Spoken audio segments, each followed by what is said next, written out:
السلام عليكم ورحمة الله وبركاته. بسم الله الرحمن الرحيم.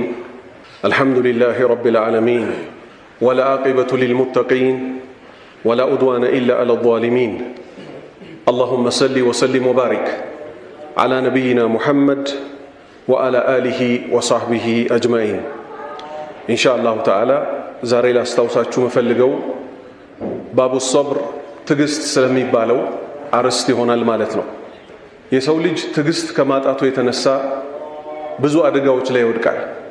በመጀመሪያነት ግን ትግስት ማለት ምን ማለት ነው? ለስንትስ ይከፈላል? ምክንያቱም አብዛኛው ሰው ትግስትን የሚያቃት የሆነ ሰው ወይ ልጅ ሲሞትበት ወይ ገንዘብ ሲያጣ አላህ ሶብር ይስጥህ ይለዋል ነው አይደለም? ሐቂቃው ያ ነው።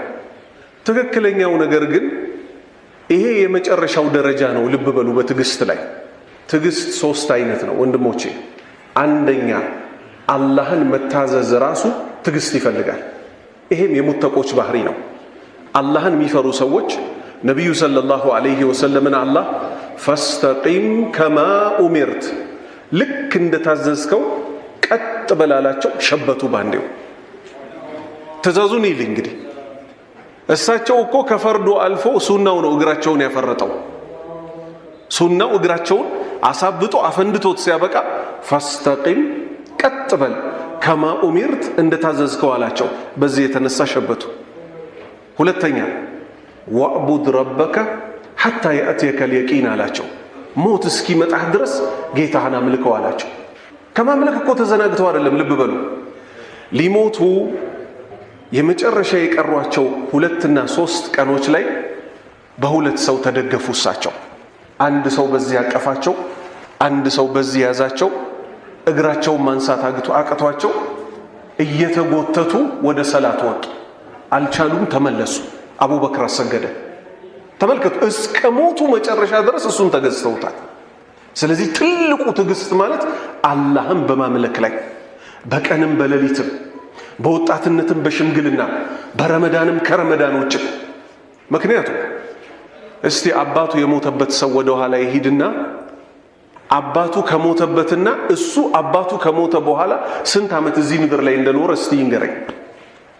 ትልልቅ ሰዎች እዚህ ውስጥ አላችሁ፣ ሽበት ሁሉ ያላችሁ፣ እድሜያችሁ ስንት ነው? አባታችሁ ከመሞቱ በፊት ስንቱን ዓመት እዚህ ምድር ላይ ኖራችሁት? አባታችሁን ቀብራችሁ ስንት ዓመት ኖራችሁ? አባታችሁ የኖረውን ያህል ቢኖር ያችን እድሜ ሞቶ የእናንተን የልጅ ልጅ ሳያይ እንደ ልብ ስሟችሁ ሳይጨርስ ሞተ፣ አበቃ። የምትሰራው አምልኮ ለጥቂት ዓመት ናት። የሚገባው ጀነት ለዘላለም ነው፣ የሚገባው እሳት ለዘላለም ነው። ስለዚህ አላህ ባሪያዎች ሆይ አላህን መገዛት ነው ትልቁ ሶብር ማለት። በሶብር ምን ውጤት ይገኛል መሰላችሁ? ነቢዩ ሰለላሁ ዐለይሂ ወሰለም ሊሞቱ ሲሉ የመጨረሻ የወረደችባቸው ምዕራፍ ምን ትባላለች? ሱረቱ ነስር። ኢዛ ጃአ ነስሩላሂ ወልፈትሕ። የመጨረሻዋ ምዕራፍ እቺ ናት ብያቸዋለሁ። ከዚህ በኋላ ምዕራፍ አልወረደም። ሊሞቱ ቀናት ሊቀራቸው ነው። ኢዛ ጃአ በመጣ ጊዜ ነስሩላህ የአላህ እርዳታ፣ ወልፈትሕ መካም በተከፈተች ጊዜ 23 ዓመት ታግሰው ሴት ልጆቻቸው ተፈተው ተደብድበው በሁለት ተራራ መሃል ማዕቀብ ተጥሎባቸው የሚበሉት አጥተው ሁጃጆች ምን ይላሉ? ረሃቡ ከተራራው ስር ሆነው ከዝቅተኛ ቦታ እኮ ስትጮህ ወደ ላይ ይሰማል አይደል? የረሃብ ጩኸት በዛ በኩል ስናልፍ ይሰማን ነበር አሉ። ያን ሁሉ መከራ ለኢስላም ሲሉ አዩ። መጨረሻ ላይ ግን ምን ሆነ? ወራአይተ ናሰ ሰዎችን ትመለከታለህ አላቸው ነቢዩ ሰለላሁ ዐለይሂ ወሰለም። የድኹሉነ ሲገቡ ወዴት? ፊ ዲኒላህ ወደ አላህ ዲን ሲገቡ። አንድ ሰው ሁለት ሰው አይደለም፣ አፍዋጀን ጭፍራ ጭፍራ እየሆኑ ሲገቡ ትመለከታለህ አላቸው። 23 ዓመት ታገሱ፣ ህዝባቸውን ዳዕዋ አደረጉለት። ባህሬን ሰለመ ይባላል። ድፍን አገር ባህሬን ሰለመ ይባላል። ይሄ ጎሳ ሰለመ ይባላል። በምን የተነሳ? የአላህ መልእክተኛ በያዙት ሐቅ ላይ ሳይደራደሩ ቀጥ በማለታቸው እንጂ እኮ ምርጥ የምትባል ሴት አምጥተን እንስጥ ተባሉ። ገንዘብ ከሆነ የምትፈልገው ከሁላችንም ሰብስበን ገንዘባችንን እንስጥ አሉ። ስልጣን ከሆነ የምትፈልገው የበላያችን አድርገን እንሹምህ ላኢላሃ ኢለላህ የምትለውን ነገር ብቻ ተዋል። ልብ በሉ። እሳቸው ግን እምቢ አሉ። ታገሱ። አላህ ይሄው ምን አለ? ከፀሐይ መውጫ እስከ ፀሐይ መግቢያ አላህ አሳየኝ አለው። እስልምና እዚህ ሁሉ እንደሚደርስ አሳየኝ አሉ። ሌላ ቦታ ምን ይላሉ? እሳትና ጀነትን ፊቴ ላይ አምጥቶ አሳየኝ ይላሉ። ልክ እንደዚህ ከፀሐይ መውጫ እስከ ፀሐይ መግቢያ ያለውን አሳየኝ፣ እስልምና በዚህ ሁሉ እንደሚደርስ ቃል ገባልኝ አሉ። አረቦቹ ቢጨፈለቁ ኢንዶኔዥያና ማሌዥያ የሚባሉትን ያህል ይሆናሉ። እነዚህ እኮ ኤዥያ ነው የሚባሉት። ቋንቋቸው ራሱ አይገናኝም። አላህ እነዚህ ሰዎች ልብ ውስጥ ሁሉ አስገባው እስልምና። ስለዚህ ምንን ትይዙልኛላችሁ? የመጀመሪያ ትዕግስት ማለት አላህን መታዘዝ ራሱ ምን ይፈልጋል? ትዕግስት ይፈልጋል። አንድ ሁለተኛ ወንጀልን መተው ራሱ ትዕግስት ይፈልጋል። ገባ ወጣ፣ ቅሜ ነበር፣ በትቼ ነበር፣ መልሼ ተመለስኩ፣ አጨስ ነበር፣ መልሼ ተመለስኩ፣ እጠጣ ነበር፣ የለም እንደዚህ የሚባል ነገር። ጠቅለል ብለህ ግባ። ዛሬ ማታ የመጨረሻ ቀን ሊሆን ይችላል። ሷሃባዎች ማለት ነው ልዩ የሚያረጋቸው አንድን ትዕዛዝ ሲቀበሉ ውጠው ነው የሚቀበሉት። ለማንም ሲሉ ምን አያረጉ? ይሉኝታ ይዟቸው። የሙስዓብ ኢብኑ ዑመይርን ታሪክ ተነጋግረናል ከዚህ በፊት፣ እንደግመዋለን ለኛ አርአያችን ስለሆነ። እናቱ የታወቀች የመካ ከበርቴ ሴት ነበረች። እሱ ከሚቀባው ሽቶ የተነሳ ሷሃባዎች ምን ይላሉ? በሆነ መንገድ ካለፈ፣ ልብ በሉ፣ ቆሞ እኮ አይደለም የሚሸተው፣ በዛ መንገድ ላይ ካለፈ የሚቀባውን ሽቶዎች ስለሚያውቁ ሙስዓብ በዚህ በኩል አልፎ ነበር ይባልለት ነበር። ሰለመ። ሲሰልም እናቱ ምን አለችው? እስልምናን ለቀህ ውጣ አለችው። እናት እምቢ ትባላለች እንዴ? ለአላህ ሲባል ግን እምቢ ትባላለች። እምቢ አላት። ትሰጠው የነበረውን ገንዘብ ሁሉ አስቆመችበት። ከላዩ ላይ ቆዳው ሳምባ ነቀርሳ የሚባል በሽታ የምታውቁ ከሆነ መድኃኒቱ ነቀርሳ ውስጡን ሲበላቸው በሽተኞቹ ምን ይሆናሉ? አይናቸው እያየ ቆዳው ከላይ ላይ ቅርፊቱ ይወድቃል። ሙስዓብ አይናቸው እያዩ ሷሃባዎች የቆዳው ቅርፊት ወደቀ። ሽቶ በዚህ ጋር ሲያልፍ ምን ያደርጋል የተባለለት? ሙስዓብ በዚህ ጋር አልፎ ነበር የተባለለት። መጨረሻ ላይ ሞተና ሞት ለማንም አይቀርም። የእሁድ ዕለት ቆስሎ ነቢዩ ሰለላሁ ዐለይሂ ወሰለም ሊከፈን ለሱ ጨርቅ መጣ። ሽቶ ከጨርቅ በላይ ነው አይደል? በሽቶ እንዳልተቀማጠለ ጭንቅላቱን ሲሸፍኑት እግሩ ይከፈታል። መከፈኛው አልበቃ ብሎት እግሩን ሲሸፍኑት ጭንቅላቱ ይከፈታል። የአላህ መልእክተኛ ምን አሉ ሰለላሁ ዐለይሂ ወሰለም? ጭንቅላቱን ሸፍኑት፣ እግሩ ላይ ቅጠል ጣል አድርጉበት አሉ። እስልምና ይሄ ሁሉ አልፎበታል። ልብ በል። ሷሃባዎች እርግፍ አድርገው ነው ወንጀልን የተውት። የአላህ መልእክተኛ ይሄን ነገር ከልክለዋል ሰለላሁ ዐለይሂ ወሰለም። እኛም ተከልክለናል ይላሉ። ሰምተናል፣ ታዘናል ይላሉ። እኛ ለምን ዛሬ ተቸገረ? ጫት ሐራም ነው ትለዋል። አዎ ሐራም ነው አውቃለሁ፣ ግን እኔ በሳምንት አንዴ ብቻ ነው የምቀመው ይላል። እውነት በሳምንት አንዴ ብቻ ነው የሚቀመው? የሚቀጥለው ዓመት ምን ያደርገዋል? አንድ ዓመት ባልሞላ ጊዜ ውስጥ በሳምንት 3 ቀን ያደርገዋል። 2 ዓመት ሳይሞላው በየቀኑ ቃሚ ይሆናል። ከዛ ሲጋራ ጫሽ ይሆናል። አንድ አስገራሚ ሰውዬ የሆነ መንገድ ላይ አገኘሁኝ። ምን አለኝ? ሲጋራ 30 ዓመት አጭሻለሁ አለ። በአንዲት ቃል ነው ሲጋራ ያቆምኩት አለ። ልብ በሉ። ዶክተሮቹ ምን ይላሉ? ሲጋራ ከሰውነት ውስጥ ለመውጣት ኒኮቲኑ 7 ዓመት ይፈጅበታል የሚሉትን እሱ በአንዲት ቃል አቆምኩ አለ። አሜሪካ ተማሪ ያለሁ ነበር ማጨሰው አለ። 30 ዓመት አጭሼ ወላሂ ካሁን በኋላ ላላጨስ አልኩ አለ። ከዛ ልክ ሲጋራውን ሳስብ አለ በታላቁ አላህ ስምዬ ሳበቃ ሲጋራ ልነካ ነው አልኩኝ። ይሄው አላህ አላቀቀኛል። ዛሬ እኮ እኛ ቁርጠኛ አልሆነ ጫትን ለመተው፣ ፊልምን ለመተው፣ መጥፎ ነገሮችን ለመተው እኛ ቁርጠኛ እንሆን እንጂ አላህ ምን ያደርጋል? አላህ መንገዱን ያሳካል። ወላሂ ዛሬ ያየሁትን አንድ ጥቁር ራፕ የሚባል ወጣቶች እዚህ ውስጥ አላችሁ። ራፕ የሚባለው ዘፈን አለ የለም? እነዚህ ብላክ አሜሪካንስ የሚዘፍኑት ከዛ ዘፋኝ ከነበሩት ውስጥ የሰለመ ሰው ነው። ታሪክ እየተናገረ ምን አለ? ግሩፕ አላቸው፣ እርስ በርስ ይገዳደላሉ። እስር ቤት ውስጥ አለ ሰው በመግደል አንዴ 5 ዓመት በመዝረፍ አንዴ 6 ዓመት 10 ዓመት ሲፈረድበት የኖረ ሰው አለ እስልምናን ከእስር ቤት ውስጥ ተቀብሎ አለ ውጭ ወጣ አለ። እንደወጣ ከግሩፖቹ ጋር ሊላቀቅ አልቻለም አለ። አሁንም ወንጀል ሰራና እስር ቤት ገባ አለ። የሱ ግሩፕ የሆኑ ሰዎች ልብ በሉ፣ ይሄ የድሮ ታሪክ አይደለም ነግራችሁ አሁን በዚህ ዘመን የተከሰተው እውነተኛ ታሪክ እስር ቤት ውስጥ ባለበት የቡድኑ መሪዎች ምን አሉት አለ የኛ ጠላት እስር ቤት ውስጥ ገብቷል ግደለው ብለው ምን ሰጡት አለ ቢላዋ ሰጡት አለ ካልገደለው እሱን ይገሉታል አለ ይሄን ታሪክ የሚናገረው ሱጁድ አደረኩኝና መጀመሪያ ውዱ አረኩ አለ ግደል የተባለው ሰውዬ ሰገድኩ አለ አላህን ከልቤ ለመንኩት አለ አላህ ሆይ ታቃለህ መግደል እንደማልፈልግ ይሄ ህይወት እንደበቃኝ ታቃለህ ግን ካልገደልኩት እንደሚገሉኝ አቃለሁ አማራጭ የለኝም ብሎ ቢላዋውን ይዤ ሲሄድ አለ ፖሊሶቹ በማይክሮፎን ነው የአሜሪካ እስር ቤት የሚነገረው አንድ እንቅስቃሴ ስታደርግ በካሜራ ያዩሃል ስሜ ተጠራ አለ ና ቢሮ ትፈልጋለህ ተባልኩ አለ ባየነው ጸባይ ስለተስተካከለ ከእስር ቤት እንድትወጣ ፈርደናል ብለው አለ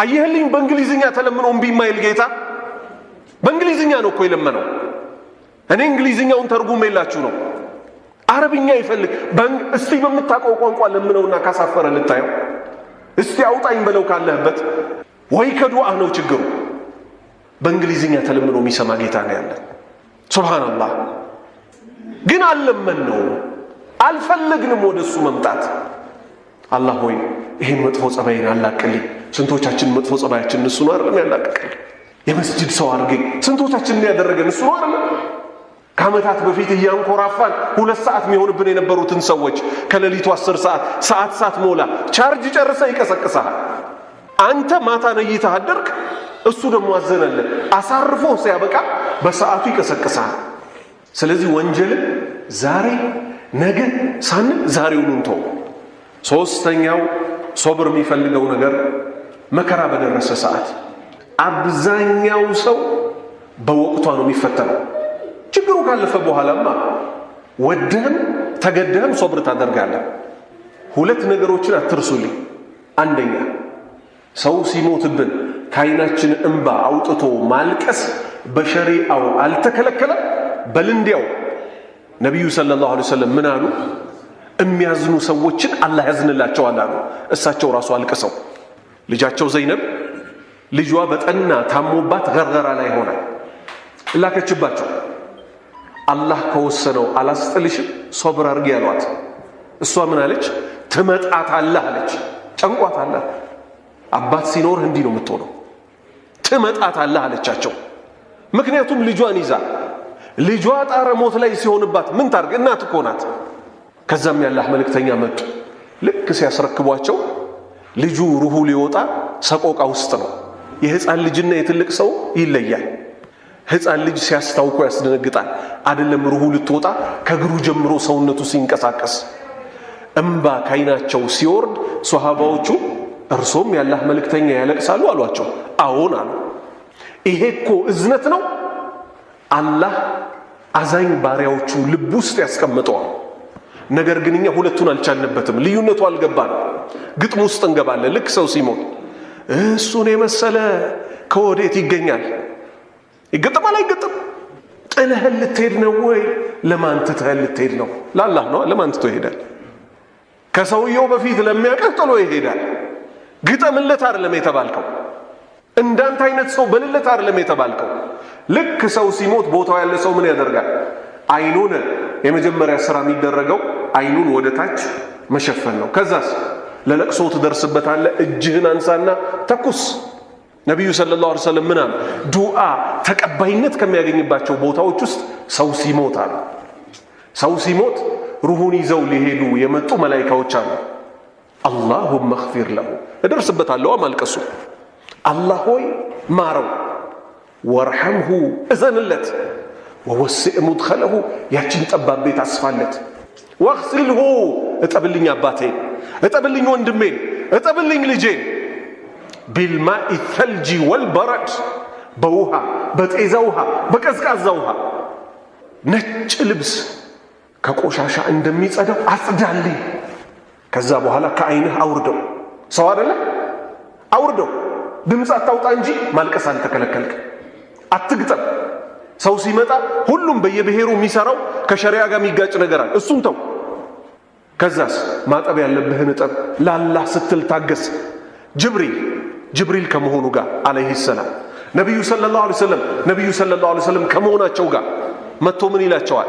ያ ሙሐመድ አላቸው፣ አንቱ ሙሐመድ ሆይ የፈለጉትን ያህል ኑሩ እዚህ ምድር ላይ ይሞታሉ አላቸው።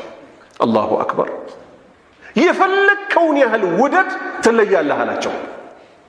ስለዚህ እነዚህን ሶስት ዋና ነጥቦች ያዙልኝ። አላህ ምን አለ? ወለነብሉወነኩም እንፈትናችኋለን፣ ቢሸይኢን በአንዳች ነገር፣ ሚነል ኸውፊ ከፍርሃት በኩል። ሰሞኑን አሁን ህዝቡ ፈርቷል አይደል ጋሽ አህመድ? በምን ፈራ? ምርጫ አለ። ምርጫው አለቀ። አሁን ምን ያስፈራሃል ስትለው ዶላር ሊጨምር ነው ብሎ ህዝቡ ሩሁ ሊወጣ ደርሷል። አልደረሰም? ጋሽ አህመድ እውነቴን ነው አይደል? ለነፍስ ነበር። አሁን ዶላር 65 ብር ሊገባ ነው። 650 ብር ይግባ ቢፈልግ። እስልምና ይኑር መጀመሪያ። ከለመንክ ስንዴው ይኖራል። ስንዴ ነው የምንበላው። ስኳር ያለበት ገብስ ዳቦ ይበላል አይደል? ሌላ ምን አለ? ዶላሩ ሰውን ሩሁን ሊያወጣው ደረሰ። ይሄው አላህ ምን አለ? ሚነል ኸውፊ ከፍርሃቻ በኩል ምርጫው በሰላም ያልቅ ይሆን ያልቅልን ይሆን ቤታችን እንዲህ ሆኖ አሳልፈው አላህ። በእኛ ኃይልም በእኛ ችሎታም አይደለም። ረበል ዓለሚን ያውቀዋል ሰው እንዴት ተጨንቆ እንደነበር። አዛኝ ነው፣ አዘነልን። አሁንም ግን ገጭ በምን ይጥፋ? 4 ኪሎ ጋር አይደለም ያለው ጨዋታው፣ እኛው ጋር ነው ያለው ጨዋታው። እኛ መስጂዳችን ጋር እኛ ከአላህ ጋር ያለንን መብት ስናሟላ እንዳትጠራጠሩ ቤት ያለ ዘበኛ ቤት ሳይቆለፍ የምናድርበት ጊዜ ይመጣል። አሁን እኮ አደገኛ አጥር፣ ካሜራ ምንም አይገጠማል። ዘበኛ፣ ውሻ፣ ካዝና በዶላር በዲያስፖራ አካውንት ውጭ ሀገር ይቀመጥ፣ አገሪቱ እንዲህ ብትሆንስ? ፍርሃት ላይ ነን አይደለን? ሚነል ኸውፍ ወልጁዕ ድህነት በመጣ ጊዜ ሌላ ችግር መጣ። ሰው ምን እያለ ነው? አፍነን እንያዝ የሚል ወሬ አለ የለም? አታፍነው። አንተ እጅ ላይ እያለ ምን ሊሆንብህ ይችላል? እዛው ቃርዳ ሊሆንብህ ይችላል። በነጋዴ ቋንቋ ላውራህና በተለይ እህል አይታፈንም በሸሪዓችን። አንተ እህሉን አፈንከው ማለት ድሆቹ፣ ምክንያቱም ሀብታሞቹ ካፈንከው ላይ ጨምረው ሊገዙ ነው። ድሃው ምን ብሎ ይግዛ? ድሃ በማስራብ ትጠየቃለህ። ይልቁንም በችግር ወቅት ከኛ ምን ይጠበቃል? እንድናወጣ፣ እንድንሰድቅ፣ በችግር ዘመን እንድንተዛዘን ነበር የታዘዝ ነው። ዛሬ ሰዎች ምግብ ስለማፈን ያወራሉ። አንተው ታፍነህ እንዳትቀር። ምግብ እኮ በወቅቱ ካልበላኸው ተባይ በለዋል አይበላውም ወንድሜ። አብዛኛው ነጋዴ ሙስሊም ነው አይደል? ስለዚህ ሙስሊም ወንድሞቼ ሆይ የሚበላ ነገር አታፍኑ። ዶላሩ ይጨምራል እንጂ አይቀንስም፣ የኛ ወንጀል እስካልቀነሰ ድረስ። ልብ በሉ። ይሄ እንዲህ አይነት ምክክር ነው ልንመካከር የሚገባው። አላህን እንፍራ ነው ልንባባል የሚገባው። ወነቅሲ ሚነል አምዋል ከገንዘብ በማጉደል እንፈትናችኋለን። ወልአንፉስ ነብሶችም ይጠፋሉ፣ ሰዎች ይሞታሉ። ወተመራት የበቀለውን ቡቃያ ፍራፍሬ መጥቶ ደግሞ አንበጣ ይበላዋል። በዛ ጊዜ ምን አድርጉ? አላህ ምን አለ? ወበሽሪ ሷቢሪን እነዛን ታጋሾቹን በጀነት አበስራቸው አለ። አላህ ቀጠለና ምን አለ? ኢነማ ይወፋ ሷቢሩን አጅረሁም ቢገይሪ ሂሳብ እነዚያ በአላህ መንገድ ላይ ታግሰው የኖሩትን ሰዎች ሂሳባቸውን እኮ አላህ ያለ ቁጥር ስፍር ነው የሚመነዳቸው። ከሐዲት አንድ ሁለት ሐዲቶችን እኒና በአላህ ፍቃድ እናቆማለን። ነቢዩ ሰለላሁ ዐለይሂ ወሰለም የሞት አፋፍ ላይ ሆነው ስቃዩ በጣም በረታባቸው። በሌላ ሐዲት ላይ ምን አሉ ራሳቸው? የኔ ትኩሳት የሁለት ሰው ትኩሳት ነው አሉ። ትኩሳቱ በጣም ስለሚጠና የሳቸው ምን አሉ? የኔው ትኩሳት አሉ የሁለት ሰው ትኩሳት ነው በአንድ ላይ የተሰጠኛል። ሷሃባዎች ምን አሏቸው? አጅሮት የሁለት ሰው ንብርብር እንዲሆን ነው ወይ አሏቸው። አዎ አሉ። ምክንያቱም በሌላ ሐዲት ምን ብለዋል? አላህ ኸይር የሻለትን ሰው ይፈትነዋል አሉ። አስምሩልኝ። አላህ ኸይር የሻለትን ሰው ይፈትነዋል። ያን ፈተና ታግሶ ማለፍ ነው። ወአን አነሲን ረዲየላሁ ዐንሁ አነስ ብን ማሊክ አላህ መልካም ስራቸውን ይወደድላቸውና እንዲህ አሉ። ለማ ፈቁለ ነቢዩ ሰለላሁ ዐለይሂ ወሰለም የአላህ መልእክተኛ በሽታው በከበዳቸው ጊዜ የሞቱበት በሽታ ማለት ነው። جعل يتغشاه الكرب ጭንቀታቸው እየጨመረ መጣ فقالت فاطمة رضي الله عنها ልጃቸው ፋጢማ ገባችና እንዲህ አለች وكربه أبته አባቴ ሆይ ወየው መከራህ አለቻቸው ልብ በል ብቸኛዋ ቀሪ እሷ ናት እናቷ ሞታለች 6 ወንድምና እህቶቿ ሞተዋል አሁን ምን ልትሆን እንደምትችል አስቡ የመጨረሻዋ ናት ልጅ ነበረች ፈርስ ሲደፋባቸው ከላይ ሄዳ መጠርግ የነበረችው እሷ ናት እኚ ብቸኛ አለኝ የምትላቸው አባታቸው ነብዩዋን እያየች አባቴ ሆይ መከራህ በዛብህ አለቻቸው እሷ አልቻለችም ላነብላችሁ እሳቸው ምን አሉ فقال እሳቸው አሉ ليس على أبيك كرب بعد اليوم በአባትሽ ላይ እኮ ከዛሬ ቀን በኋላ መከራ የለበትም አሉ እሳቸው ታገሱ እሷ አልቻለችም ከዛስ فلما مات እሳቸው የሞቱ ጊዜ قالت እሷ አለች يا أبته አባቴ ሆይ أجاب ربا دعاه የጠራውትን ጌታ እሺ አሉን ምክንያቱም አላህ ትሞታለህ አላቸው በሌላ ሐዲስ ላይ አቡበክርና ሌሎች ሱሐባዎች በተሰበሰቡበት የአላህ መልእክተኛ ሰለላሁ ዐለይሂ ወሰለም ምን አሉ አንድን ባሪያ አላህ ከምድራዊ ጸጋዎችና እሱ ዘንድ ካለው አስመረጠው ባሪያውም አላህ ዘንድ ያለው መረጠ ሲሉ አቡበክር አለቀሰ እና አቢ ሰዒድ አልኹድሪ ምን ይላሉ ይሄ ሽማግሌ ሰውዬ ምንድነው የሚያስለቅሰው የአላህ መልእክተኛ አንድን ባሪያ አላህ አስመረጠው ከዱንያና እሱ ዘንድ ካለው አሉ ባሪያው ደግሞ አላህ ዘንድ ያለውን ብሎ መረጠ ለምን ያለቅሳል አሉ አቡበክር ያለቀሰው ምኑ ገብቶት ነው ባሪያ የተባሉት ማን ናቸው እሳቸው ናቸው መረጡ አላህ ዘንድ ያለው ይሻለኛል አሉ ከቀናት በኋላ ሞቱ ስለዚህ ፋጢማት ምን አለች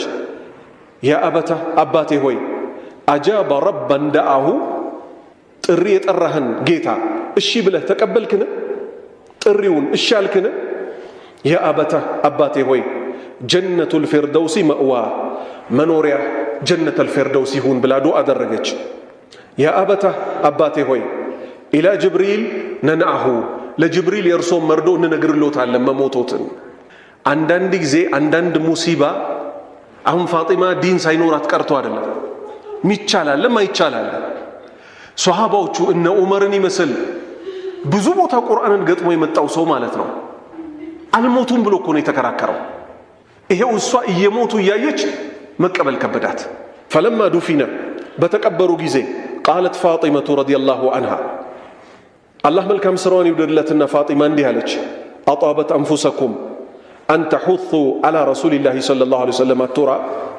ነብሶቻችሁ ችላ ጨከነችን ደስተኛ ሆናችሁን እሳቸው ላይ አፈር መመለስን አለች የሶብርን ክብደት እንድታዩ ነው አንድ ሐዲስን ጨምርና ባላህ ፍቃድ የዛሬ ትምህርታችንን በሱ እናቆማለን ወአና ነሲን ረዲየላሁ ዐንሁ አሁንም ከአነስ ኢብኑ ማሊክ ይሄ ሐዲስ በጣም ብዙ ትምህርት የምንማርበት ነው እኛ የምንኖርበት ማህበረሰብ እያነሳን ከሐዲሱ ጋር እናያለን ማለት ነው ቃል እንዲህ አለ ካነ ኢብኑ ሊአቢ ጠልሐተ ለአቢ ጠልሐ እኮ ለጠልሐ አባት ልጅ ነበረው አለ አቡ ጠልሐ ለአነስ ምኑ ነው ከዚህች ነጥብ ነው ዳዕዋዬን ማድረግ የምፈልገው በእኛ ማህበረሰብ ተለምዶ ምን ይባላል እሱ እኮ የእንጀራ አባቴ ነው ይባላል እሷ እኮ የእንጀራ እናቴ ናት ይባላል ይሄን አባባል አበደል ልንጠቀመው አይገባም ለምንድነው ልንጠቀመው ማይገባው እናትህን አንድ ሰው አገባልህ ማለት አባት ሞቶብህ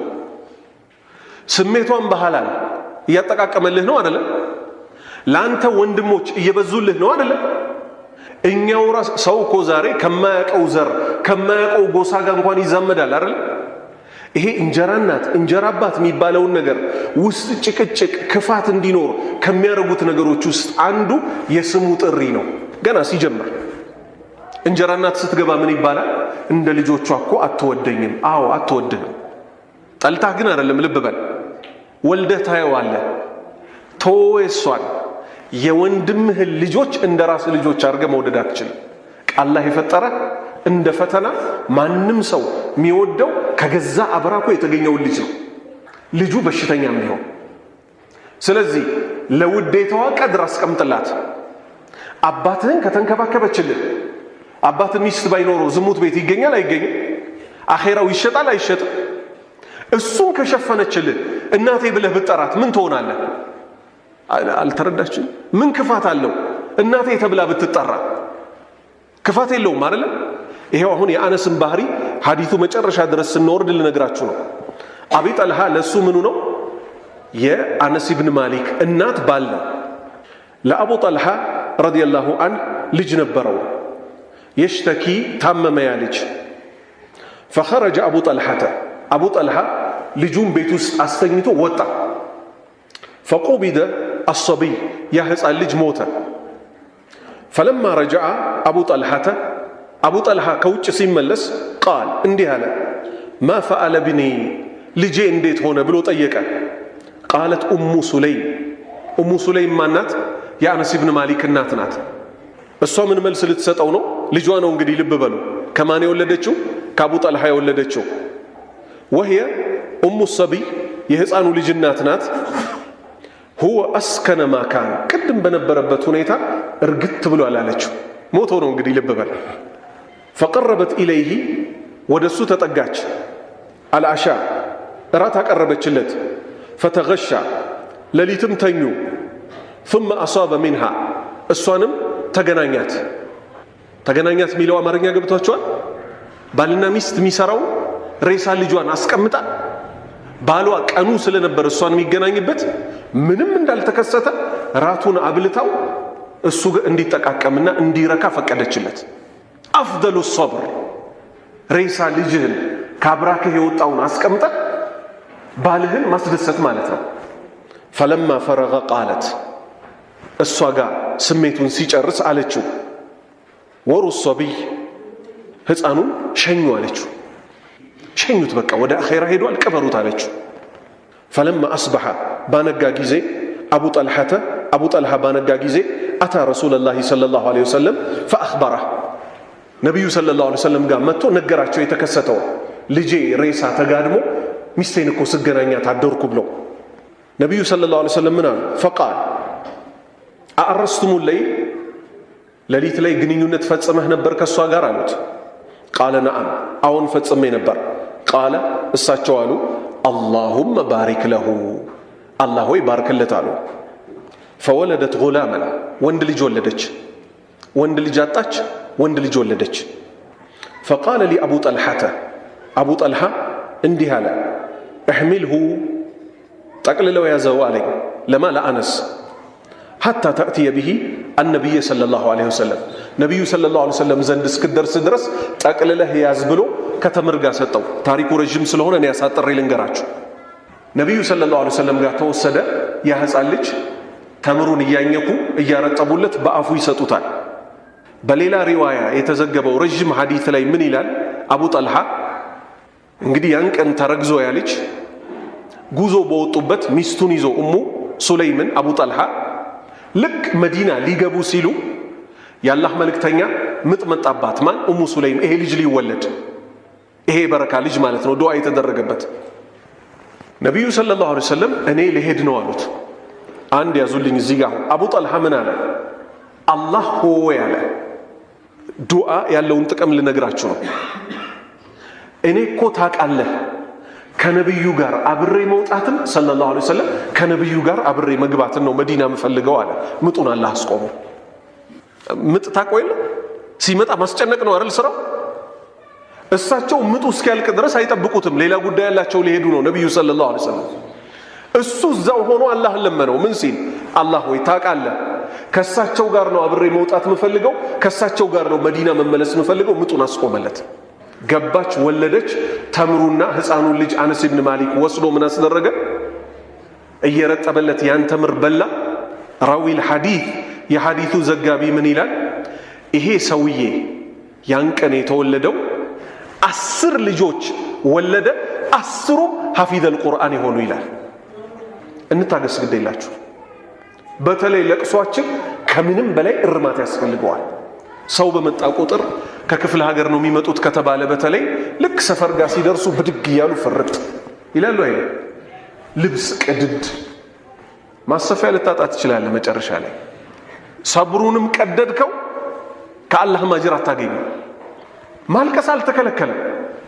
ሌላ ደግሞ ትልቅ ችግር ለቅሶ ላይ እገሌ እኮ ለቅሶዬን በላኝ ይባላል። ለቅሶ የሚደርሰው ላንተ ሲል እኮ አይደለም፣ ለአላህ ሲል እኮ ነው ለቅሶ የሚደርሰው። አብዛኛው ሰው አሁን በዚህ ዘመን እንደምታዩት ለቅሶ ይሰማል። ለምሳሌ ዘበኛ ነው፣ የሰው ንብረት ጥሎ የት ነው የሚሄደው? ንገሩኝ እስቲ በአላህ ይሆንባችሁ። ካለበት ግን በስልክ ተደውሎ ዘመድህ እኮ ሞተ፣ ጎረቤትህ እኮ ሞተ ሲባል ማንኛውም ሙስሊም እናንተ የምታውቁት ምንድን ነው የሚለው? አላህ ይማረው፣ አላህ ይዘንለት አይደል? ሁሉ ሙስሊም የሚለው ቦታው ላይ ሄዶ እሺ አያችሁኝ እኔ ይኸው ደርሻለሁ ከማለት ልክ ነኝ አይደል? ሳይፈልግ ተጨናንቁ ለደቂቃ ይገባና ጥሩልኝ የት አሉ? ተኝተዋል። አይ እሳቸው ካልተነሱ አልሄድም። ሲነሱ ኢኽላስ የሌለው ስራ ማለት ነው። ካለበት ሆኖ ዱዓ ስለሚያደርግልህ ወንድም በክፉ አጠርጥረው። ሰምቶ ጉዳይ ካልያዘው በቀር ሰው የሰው ለቅሶ መቅረት አይፈልግም። ከአንድ ቀን አልፎ 2 ቀን ሁሉ መምጣት ይፈልጋል። እኔ አንድ ማቀው ልጅ አለ፣ በተለይ ጉራጌና የስልጤ ማህበረሰብ ሰው በሞተ ቁጥር ዛሬ ደርሰው ነገ ሰው ቢሞት እዚህ ደርሰው ማታውኑ ተነስተው ይሄዳሉ አይሄዱ? ልጁ የሰው ጨረቃ ቤት የሚጠብቅ ልጅ ነው። የቤት ኪራይ መክፈል አቅቶት 2 ልጆች አሉት። የሚያበላቸው የለውም። ሊስትሮ እየዞረ ይፈልጋል። ሊስትሮ የሚያስጠርግለት አጣ። ሊስትሮ ጠርጎ እንግዲህ 2 ልጅ ህፃኖች ናቸው። ወተት አለ ምናል እንጀራ ሲጋግሩ አይቻልም። ሰዎቹ ችግራቸው እዚህ ድረስ ጸንቶ ሰው ሞተ ተባለ። እናቱን ቅርብ ቀን ጠይቋቸው መጥቷል። ሳምንት አልሞላው ሰፈር ውስጥ ወጥቶ ወደዚህ ምን ፈልገህ ነው አልኩት። አይ ገጠር ሰው ሞቷል ስለተባለ ብር የሚያበድረኝ ሰው ፈልጌ ነው።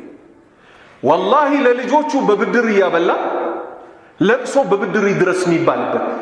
ይሄ ሁሉ ግን ለማን ብሎ መሰላችሁ? ለአላህ ብሎ እኮ አይደለም የሚበደረው። ባይደርስ ሊሰድቡት ነው፣ ለቅሶ በላህ ሊባል ነው። ስለዚህ እንደ ማህበረሰብ ስነ ስርዓት ልንይዝ ይገባናል። ማንም ሰው የማንንም ሰው ለቅሶ መቅረት አይፈልግም፣ ችግር ቢይዘው እንጂ። ዛሬ 100 ብር ከየት ይገኛል እስቲ ንገሩኝ እናንተ። ስለዚህ ስነ ስርዓት እናደርግ። የሶብርን ነገር በቁጥር 1 አላህን በማምለክ ላይ፣ በቁጥር 2 ክልከላውን በመከልከል ላይ፣ በቁጥር 3 መከራው ሲመጣ ይኸው እቺን የመሰለች የሷሃባ ሴት ሬሳ አጋድማ ለባሏ ተዘጋጅታ እራቱን አብልታ እናት ሱብሃንአላህ። ግን አላህ ካሳት 11 ሷሊህ ልጆች ሰጥቶ። አነስም እኮ ደግሞ የተባረከ ልጅ እኮ ነው። ነብዩ ዱዓ አድርገውለት ከሷ የተወለደው ልጅ አነስ ነው እኮ አይደል? ከሷሃባዎች መጨረሻ የሞተው እሱ ነው። 100 ልጅ ነበረው። ዛሬ ልጅ ለመውለድ የሚፈሩ ሰዎች አሉ። ኢኮኖሚ ደሞዜ ምናምን እንደዚህ ሂሳቡን ይሰራል፣ ኤክሴል ይከፍታል። እንዴት ነው ኒዶ እዚህ ገብቷል፣ ፓምፐርስ እዚህ ገብቷል። አነስ ኢብኑ ማሊክ 100 ልጅ፣ የጉርጓድ ውሃ የለ፣ ነዳጅ የለ፣ ተምርና ውሃ እየበሉ ሰላት እየሰገዱ የጀነት የሆኑ 100 እጩዎች አዘጋጅቶ ሞተ። የመልእክተኛውን ትእዛዝ አከበረ። ምን ሲሉ? ውለዱ፣ የምትወልደዋን ሴት ፈልጋችሁ አግቡ፣ የውመል ቂያማ እፎካከርባችኋለሁ አለ። ዛሬ እየመጣን ምጣኔ እንላለን። የምን ምጣኔ? በአንተ እጅ ነው እንደ አንድ ልጅ ማሳደግ ይችላለሁ የሚል ሰው ካለ እስቲ ብቻ በኃይላችን ማለት ነው። በኃይልም በጥበብም አይደለም፣ አጋዣችን እሱ ነው። አላህ ሚለንን እንፈጽም። ወጣቶች ቶሎ ወደ ትዳር ግቡ። መጥፎ ነገር የምትሰሩ ወጣቶች እስቲ ዛሬ ጥያቄ ልጠይቃችሁ። ትዳሩን ስታስቡት ሰይጣን ሲያስፈራራችሁ የቤት ኪራይ እዚህ ሰፈር እኮ የለም፣ እሺ ታዲያ እዛ ሩቅ ሰፈር ጨረቃ ችግር የለሽ፣ 2 ክፍል ስንት ነው? ይሄን ያለሽ። ጠዋት ስራ ስወጣ ባጃጅ ይሄን ያህል፣ ከዛ በኋላ በሸገር ባስ ብሄድ ባቡር እዚህ ጋር ባገኝ፣ ሂሳቡን ይሰራውና ደሞዜ ብሎ እንደዚህ ብሎም ሲያየው አይገናኝም ብሎ ይተዋል። እንደዛ ብለው ነው አይደለም ይተውት ነው አይደለም ወንድሞቼ? ከዛ የገርል ፍሬንድ ምናምን የሚሉትን ደግሞ ይይዛሉ። የአንዱን ቀን የቤት ኪራይ በአንድ ቀን ይጋብዛታል። እሷ ከማን ጋር ተጣልቶ? ከአላህ ጋር ተጣልቶ ትገኛለች እንዴ? እሷ አትገኝም። ነገም ይጋብዛታል። ስልኬ እኮ ተሰብሮ ትለዋለች። ስልክ ታስገዛዋለች። ከፍ ያለችው መኪና ታስገዛለች። ሐላሉ ህይወት ግን ይሄን ሁሉም አይፈልግም። ስለዚህ አቅምህን ወቅና በልክ በአላህ ላይ ተመካና በወቅቱ አግባ። ተሸውደ አብዛኛው ሰው ኤችአይቪ ይፈራል። ከኤችአይቪ በላይ እኮ ከአላህ ጋር መጣላት ያስፈራል አያስፈራም? እዚህ እሱ ግዛት ላይ ከአላህ ጋር ተጣልተ ምድሩ እኮ ሰፊ ነው ግን ይጠብብሃል። በሐላሉ ከኖርክስ ከአንድ ልጅ አልፎ 2 ልጅ ዝም ብለህ እስቲ ልጆች እንደዚህ ብለህ ያያቸው በቃ ተገርመ ይሄንማ አላህ እንጂ እኔማ አልችልም እኮ ነው የምትለው። እጅ እንድትሰጥ ያደርጋል። የበሉትን የጠጡትን የለበሱትን ያወጣውን ስታየው እውነት እኔ ነኝ አረኔ አይደለሁ ላ ሐውለ ወላ ቁወተ ኢላ ቢላህ። ስለዚህ ወረድ እንበል ወንድሞቼ፣ በተለይ ወጣቶች። መህር አሁንም ድረስ 3000 ብር ነው። ስንት ነው? 3000 ብር። እንዲያውም አንዳንድ ምርጥ ዘሮች አሉ በባህል በአገር እድር ምን ያደረጉ ከዚህ በላይ መህር አይቻልም ብለው ሰው ወደ ትዳር እንዲገባ የሚገፋፉ ማለት ነው። ግዴላችሁም ወጣቶች ወደ ትዳር ግቡ። በአጭር ጊዜ ውስጥ ሲሳካላችሁ ታያላችሁ። ሌላ አልሄድላችሁም። ስልካችሁን እስቲ ሁላችሁም አንዴ ብቅ ብቅ ያላገባችሁ ብቻ ስልካችሁን ከፍ አድርጓት። ከፍ አያወጡትም። ለምን? ስልኩ ራሱ 15000 ብር ነው። ሚስት አግብተህ ኤርገንዶ ስልክ ያዝና ከዛ ወደ ስማርቱ ትሄዳለህ። ትስቃላችሁ። ጋሻ መዲኔ ነው ሰፊ ቤተሰብ ይዞ አያረ ዋናው 0911 20 ይሁን እንጂ እንደ ጋሻ መዲን ስማርት ይዘ ምን ዋጋ አለው? ሲሙ ባዶ ከሆነ። ትዳር ላይ የሌሉ ሰዎች ትዳር እኮ አይን ሰባሪ ነው። ወጣቶች ፈልገው ነው እንደ ሴት የሚያዩት። ሐራም መሆኑን እኮ ያውቁታል፣ ግን የሚጠቃቀሙበት እዚህ ሐላል ስለሌላቸው እችንም ሲያዩዋት አረ ምን ይሻለኛል ብለው ወደ ቤት ተመልሰው ይገባሉ። እስቲ አንድ ያዝ፣ እስቲ አንዷን በሐላል ያዝ። እነዚህ ጲን የሚሉት ጠቅላላ በዚህ ጋር ቢያልፉ ማንተ ወደ ሚስት ነው። በቃ ሙዝ ስታይ ልጆች ነው ትዝ የሚሉ። ደህና ነገር ስታይ ለልጆቼ ነው የምትለው። ማንም አይሸውድህም። ከአላህ በታች ሰበብ በዱንያ ላይ አለ የለም? ሚስቶቻችን ሰበቦቻችን ናቸው። በዚሁ አንድ ነጥብ ልጨምር፣ በዚሁ አቆማለሁ ባላህ ፍቃድ። ሽምግልና ላይ ስንቀመጥ ባልና ሚስት ተጣልተው ሴትስ በዲንም በአቅልም ደካማ ሆና ነው ማይገባትን ነገር ብታወራ፣ ወንድ ሆኖ ሴት ሊያጣጥል የሚሞክር ወይ አልበሰለም ማለት ነው። እድሜው እንጂ የጨመረው አልበሰለም። ከሴት ሚስቱ አላህ የፈቀደለትን ባያገኝ ኖሮ እኔ ከሷ አንድም ነገር አግኝቼ አላውቅም። ያስ ማታ ማታ አላህ የሚረዝቅህ እነዛ ልጆችስ ትልልቁን ነገር ባለውለታው የሆነችው ሚስት ዘጭ ያረጋታል። አላህ ዘጭ ያረገዋል።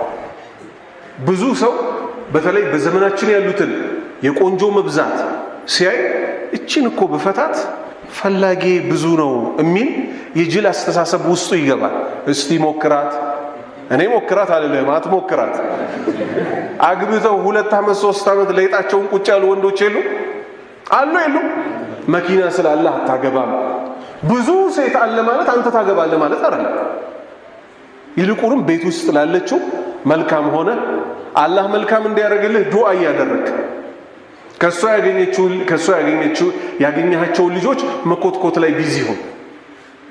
አላሁ ሱብሓነሁ ወተዓላ አገራችንን ሰላም ያደርግ፣ መጨረሻችንን አላህ ያሳምርልን። ምንዋደድ ምንከባበር ሰዎች አላህ ያደርገን። ጀነተል ፊርደውስ አላህ ያስገባን። ሱብሃነከ